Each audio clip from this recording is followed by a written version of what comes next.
from the MCPLive.tv studios, located in downtown Conroe, it's the Conroe Art League, live. Hello again, and welcome to Cal Live, the show that brings you what you need to know about the Conroe Art League, its talented artists, and the wonderful people who make it such an amazing part of the Conroe community. My name is Susan Gromagis, and I'm so delighted to be your host. And my guest today is Marilyn Lowry. Marilyn is an abstract painter.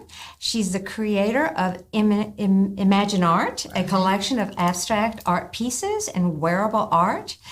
And her creations cover everything from canvas art to note cards, iPhone cases, glass trays, pillowcases, and the most beautiful, unique wearable art in the form of tops and shirts and scarves.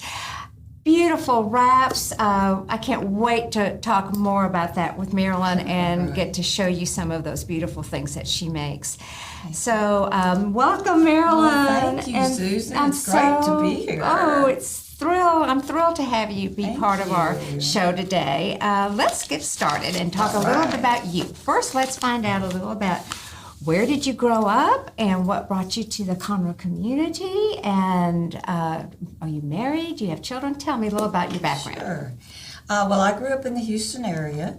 I'm actually native Texan, native Houstonian.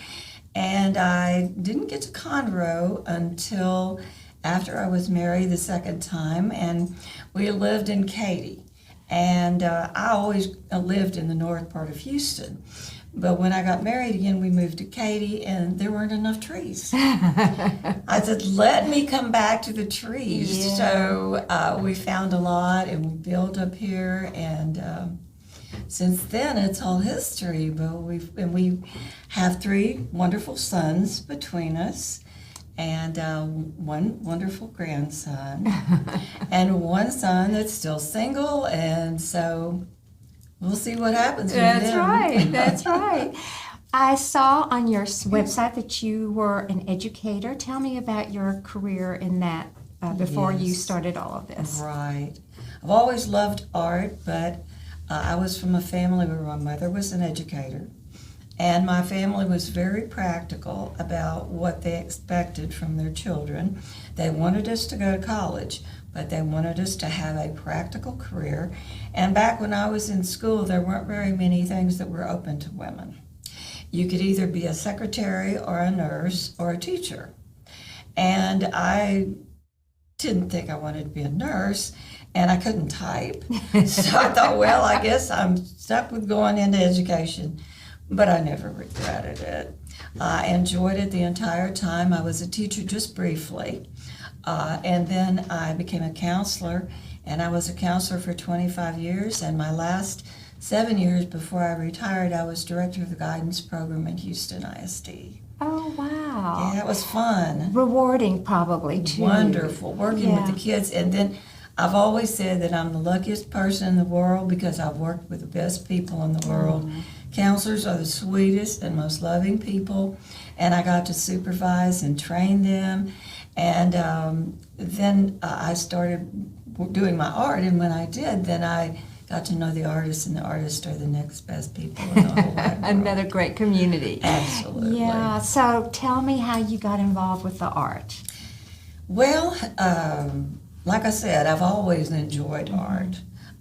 When I was a child, nobody really appreciated my efforts, though, I don't think. I decided that the baseboards in our house were not colorful enough. And so I got my crayons and I made flowers all over the house. And I spent the rest of the afternoon scrubbing it all off because my mother didn't like it. I was going to say, what did your mother think about all that? She didn't like it a lot. And then when I was in school, I was kind of a rebel. I didn't stay inside the lines, and I never did follow the rules very well. So a lot of my teachers were very discouraging about whether I should be an artist. And so I thought, that's okay. I'll wait till I get out. And I tried to get as close to art as I could when I went to college.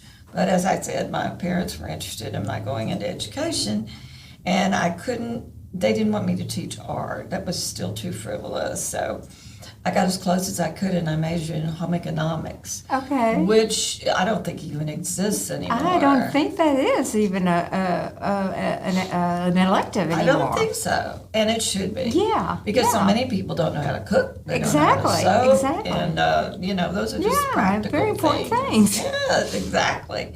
So anyway, I majored in home ec, and but I didn't really want to teach. I thought I wanted to be either an interior designer or a clothing designer. Well, there you go. So I finally wound up as close as I could get to that. Yeah. And when I went to art, I started taking art lessons after I retired.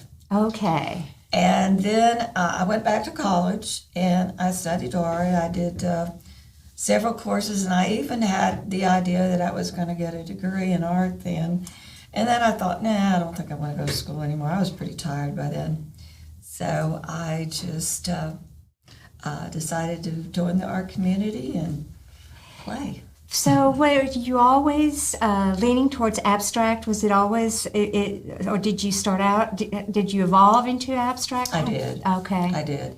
Actually, I started out with realism, and I started out with oil painting. And then I realized that I was not as accurate as I thought. I didn't have the patience, I think it's what The it detail, took yeah. for the details. And so I thought, well, abstract will be fun. It's colorful and all of that. But then I realized there's a whole big world of things you need to learn about abstract. Yeah. It's not as simple as people think. No, it's not. And getting the colors right and the forms that you want and the actual depiction of what it is you had in mind to do. It just evolves, doesn't it? As you start working, the piece becomes more of what it is that you want it to be. It takes on a life of its own after a while. You can have a beginning idea, a thought or a feeling, or maybe a piece of music or something that you start with, but then it just kind of moves on its own. It has its own life. And but you do have to know a lot about color, which I've studied a lot. I'm still studying a lot about color and design. You really need to know a lot about design as well. And I realized that those were some areas that I was lacking in, so I've continued to go to workshops and learn. And when we were all locked down, I took all these Zoom classes. Do you have a studio, Marilyn, at home, or where do you work? Where do you? I do. You do. I have a room in my house, and when we did build it with my art in mind. Have nice lighting in there. Great. But I have to admit that I'm kind of a hoarder when it comes to art supply. And so my studio gets pretty crowded. Yeah.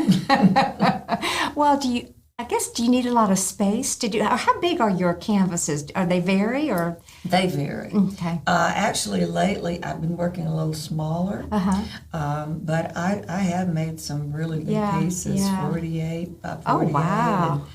And I like working big, but it's challenging because you have to have the space. Yeah.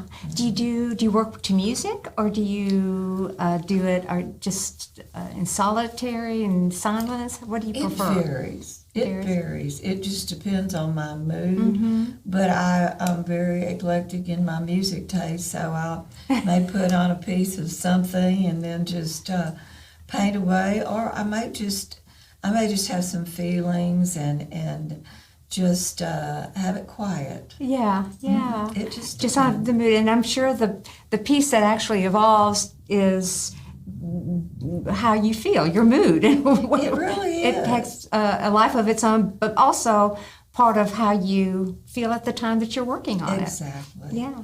And I found that some of the times when I'm the most maybe stressed or even depressed, I come up with some really interesting pieces. I bet. So much of you goes into what you do. It does. Do you?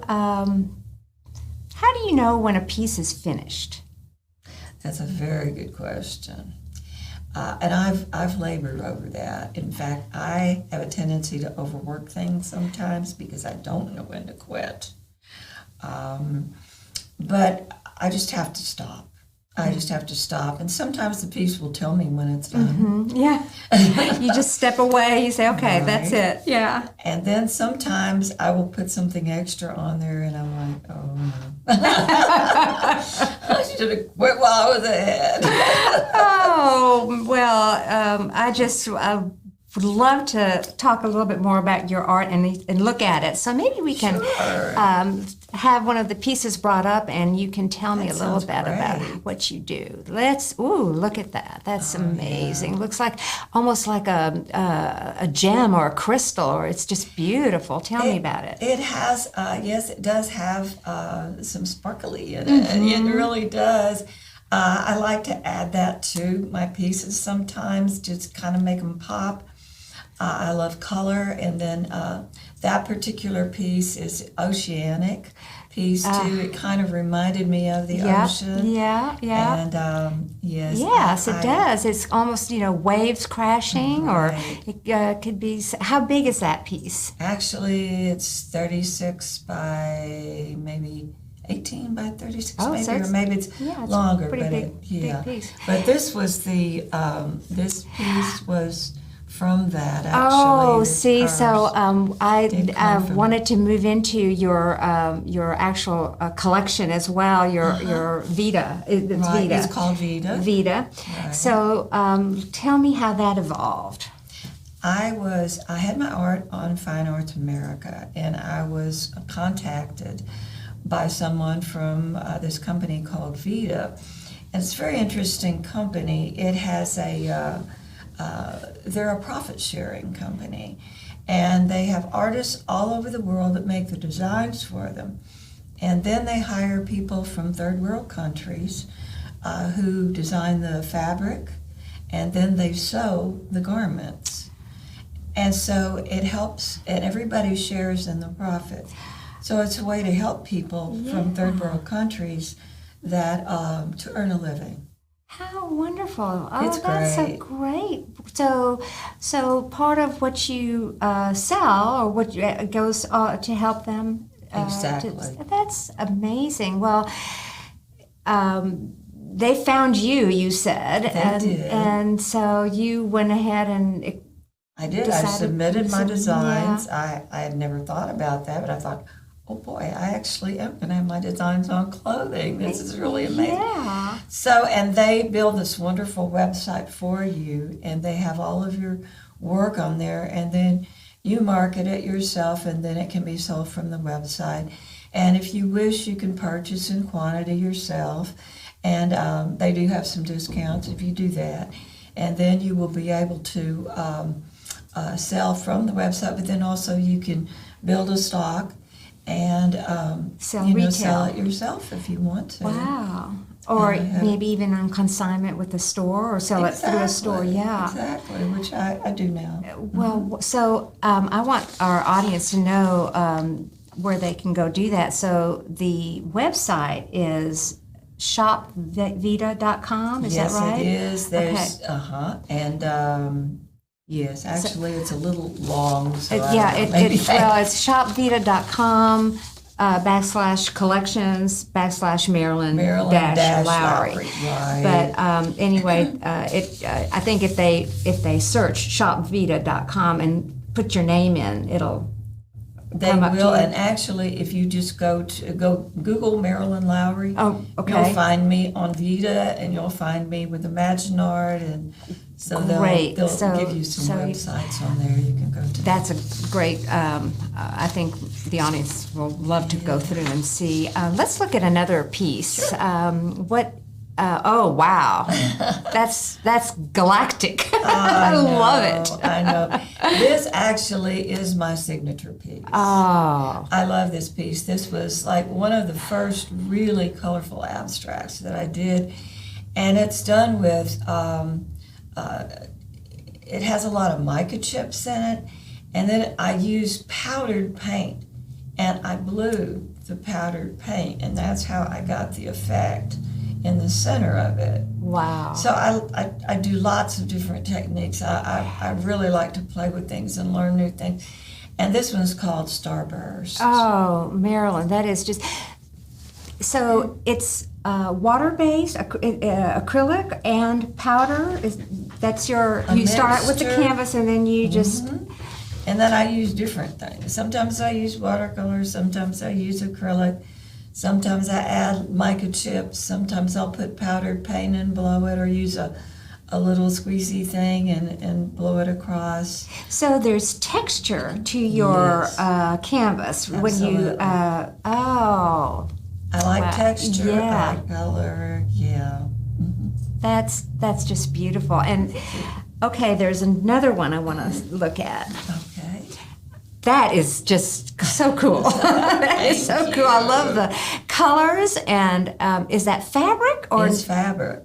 It's fabric. And that's another reason why I chose this, so you could see kind of the variety that I use. Yes. It's mostly acrylic on there, but then it's also got fabric on top of it.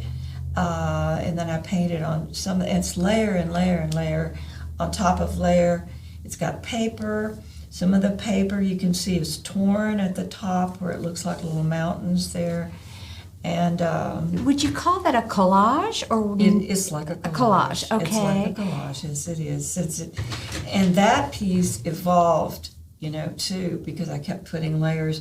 And the more I put on there, I thought, oh, I really like that. And that one sold also, so this is just a picture. And from a distance, it could be a landscape. It's just, it's absolutely beautiful. The color combinations that you got in there, the greens and the reds and blues. It's just, it's absolutely magnificent. I think I love it. I do too. That's I one do of my too. favorites, too. When you start a piece, do you have in mind whether it's going to become something you're going to have different materials in it, or does that just come to you as you go? Usually, once I put a design down, I will probably start with some marks and maybe scrape a bit of paint on with a spatula, or I don't always use brushes. And then once I get some color laid down and some marks on there, then I'll just kind of think about what it is that I'd like to add to it. Okay. So sometimes I stop with that, and it's a very minimalist piece. And then again, maybe I decide I want to layer, and then I dig out my box of all my stuff. And you've got probably all kinds of things that you've collected through the years. Oh, yes. I save old acrylic paint skins. I peel those off and I save those. I have little plastic sheets with different colors, and I layer those in boxes and keep those, and I put those on sometimes. Wow. And or I tear them, or I tear paper, and I have boxes of paper and tissue. And Whatever comes to mind. my husband's like, oh, she's a scavenger. She's got everything in there you can imagine. But you know what? I bet everything is something that's Use eventually it. going to be part of something you want to Use do. it. In fact, I had gone to the doctor recently who'd done a cast, and I saw this material he was using for the cast, and I said, could I have a piece of that? It doesn't matter. You never know where it's going to come from. No. And he's like, sure. Oh, Marilyn, if you do a piece with something like that, you need to show the doctor what you I create. definitely do. Yes, because I think he definitely would be very impressed. Yeah. Or He may surprised. exhibit it in his office. Hey, that would be You never nice. know. Oh, that's great. All right, well, let's see. We've got something else up here. What's the we next do. one? Oh, my gosh. Okay, now that's really different from what I Yes. usually do, but I had so much fun with that. That is a very unusual combination. It's pastel and ink. Oh. And usually, if you have to be very careful with it, because pastel is dry pastel, it's soft pastel. So I did the background first, and then I wanted to put a design on it, and I wanted to keep it really fine so it wouldn't, take away from the background. And I looked out of my window one day, and I said, there's a light pole across the street from me, and there was a little bird sitting on it. And I thought, perfect, that's what I need to put in there. And so I did that, but I used ink, and I had to be very careful. I sealed the pastel first because I didn't want the ink to run. Oh, okay. So you had the shape and the colors, and then you went in with your ink and did. Exactly. Wow, that is so interesting and so different. So now how big is that? That's a square. It's about 30 by 30, I'd say. Oh, it's just beautiful. Thanks. Marilyn, do you have any of your art exhibited right now? Is anything? Do you do exhibit at the gallery at the? I do. No, there's no wall art there right now.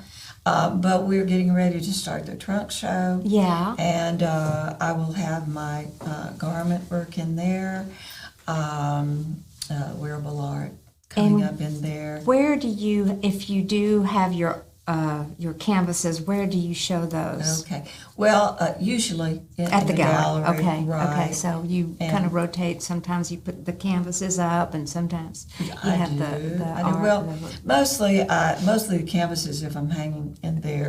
Yeah. This is once a year we do the trunk show until we have more of these kinds of things too. When does that come up? The trunk show? That starts now. Oh, in fact, so I'm going in to set up in just a little bit when I get through. So our audience needs to know that the trunk show is coming up, and that will be all this month. All this month, and there will be Right. so many beautiful available things for you to purchase and look at, and especially some of these wonderful things that Marilyn did. Let's talk about some of these things. Oh, sure. So she does umbrellas. They're just, look at these. I just think, I told Marilyn this is one of my favorite patterns that she has, this fire, wind, and That would look very good with what you have. oh, I know, I know. It's beautiful. It's just It's beautiful. called Earth, Wind, and Fire. Wind, and Fire. Right, Right. right. Beautiful. I like the colors in that. I That do was a too. lot of And then fun. this is interesting. Look, I told her it looked like butterflies, but tell me about this one. Right. Actually, I took a class, and that was back when I was learning about pourable art, and I learned how to pour it so that it kind of went into a design. And this piece is it's sold now. The original, it turned out to look like a fish, and I called it Bright Angel because it looked to me like an angelfish. And so whenever I decided to put it on garments, I used the mirror technique, so that they could kind of, it's more like a, what am I trying to say? The glass, the scope. Where you kaleidoscope. Kaleidoscope, thank you. Yes. It's like a kaleidoscope. Yes. And you can, so it's like several of the bright It does angels look, on yes, here. exactly. Right, That's right. what it is. Yeah. And it was very colorful, and I thought So it was neat colorful. too. This I showed earlier, but I do have a lot of little handbags like this. They even have a little clutch strap on the back, and they're perfect size. Yeah. You can fit your cell phone in your keys. Absolutely. And, Yeah. They're great. and then I have, I'm sorry. No, that's beautiful. I love that. Tote bags. Look Yes, at that. that's Oh, it. I love that. I just love that. And actually, the scarf that I have on now, even though it may look a little more subdued, is really the same design. And I call that Murano because It's Murano glass. Yes, That's what it looked yes. like It's to just me, so. This was actually a canvas that you painted, or this is just No, actually, it's all done by Vita. Okay. All of that's done okay. by Vita. I paint the original piece. I post the picture online, and they take it and they magically put the colors and print it on fabric.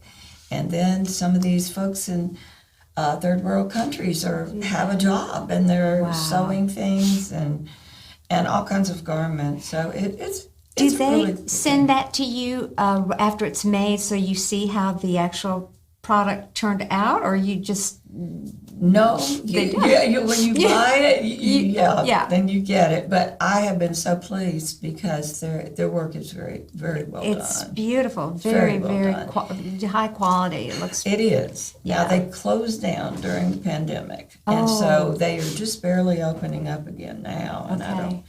don't, because they were not really producing anything for a while. But now But they're now they're coming they're back. So website is back up, but for Great. a year and a half, I think they didn't have anything really available. So Yeah. all I had was what I had accumulated. So all this is going to be in the trunk show, so Right. people can come and enjoy it and Sure, look I at hope it. you And, do. I'd I love to mean, see there's there. so. Marilyn shared with me. She's got a little brochure that has all her beautiful works in there too. I mean, I don't know if you can capture it, Bill, or not, but it's got some of her pieces, just amazing. There's a glare, but you can kind of see. Just beautiful, beautiful work. And so thank she's got her Vita, and then she's got her own Imagine Art. So you can, as Marilyn said, you can Google Marilyn Lowry, and you can also Google, I guess, Imagine Art, maybe, and You can. And all that will come up. Thank you, Marilyn. Thank you, Susan. Oh, it This has is just fun. been such a treat to have you, and how fortunate the gallery is to have you as a part love of their group of artists. And Well, they're super. I've been a part of a lot of different art groups, and they are top notch. So if you guys are into art, that's a place to be. thank you. It is we are so fortunate to have that as a part of our community. And audience, thank you for spending time with us today and sharing some of your time with us as we can share with you. As you know, we are all together to help create, appreciate, and learn all about the wonders of what makes the Conroe community such a special place, and especially our Conroe Art League and Gallery. So we look forward to our next visit, Marilyn. Thank you so Thank you, much, Susan. and you have a wonderful day. Thanks. Bye.